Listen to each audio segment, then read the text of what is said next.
গভীর রাতে স্বপ্ন দেখেন এক বিরাট দরবেশ এসে বলেন, কাল থেকে তোমার মুখে পুরুষের মতো দাড়ি গজাবে, তুমি কিন্তু কখনোই সে দাড়ি কাটবে না।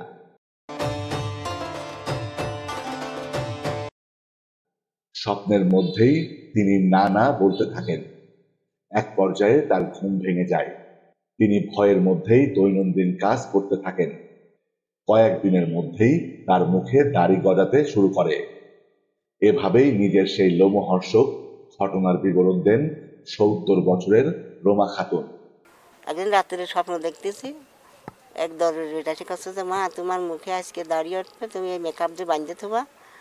আমি কাছে না রে বাবা, আমি না আমি পারবো না, ও তোমার ওই দা বসে থাকতে, মুখ বাঁধতে থাকতে, আমি ঢাকায় জায়গায় মনে গিয়ে না দেখলে থাকতে পারি না বাবা। তার কাছে না, তাতে ও টাকা দিল, এত তাড়া একটা টাকা দিল যে তোমার খরচ হয়। আর ওইখানে একটা আম গাছ ছিল, এইখানে তুমি বসে খালি পানি পড়া দিবা, মানুষের গা ঝরবা। তা আমি ওই না না করে বিটার সাথে অনেক তকাতকি করেছি, ঘরে স্বপ্নেই। তার সকালে উঠে দেখি যে ওই টাকাও আছে, মেকআপটাও আছে। তা বলতে মানা করেছে, কারোর হাতে খাতে মানা করেছে। আমি যাইয়ে ওই বাসা ভাড়া, বোনির বাড়ি ছিলাম তখন, গোয়ালপাড়া বাসা ভাড়া। বিটিকে ডাকতেছে, এই দেখে তো আমার রাত্রি কি দিয়ে গেছে, তোরা বিশ্বাস করিস না, আমার ঘরে যে আমি কই রাত দিই আর কি মারি। তাকে বিটিকে ডেকে নিয়ে আসে, আর দেখে যে সাদা হয়ে কি চলে গেলো, বালিশ চোখে দেখি যে কিছুই নেই। তিনি সত্যিই সেই দাড়ি আর কাটেননি। এভাবে চলে গেছে ২ যুগ তার জীবন থেকে। তিনি কখনোই বাড়ির বাইরে তো জানি না, বরং বিশেষ প্রয়োজনে গেলেও সবসময় মুখ ঢেকেই বেড়াতেন। হঠাৎই তার এই ব্যতিক্রম মুখায়ব বের হয়ে পড়ে সবার সামনে।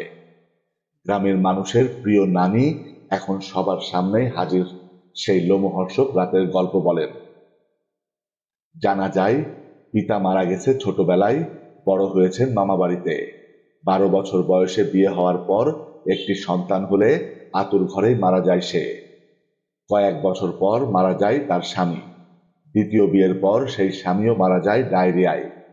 জীবনে সবকিছু হারিয়ে শেষ বয়সে এক আত্মীয়ের আশ্রয়ে রয়েছেন ঝিনাইদহের পবহাটি গ্রামে। সবাই তাকে তারি নানি বলেই চেনে।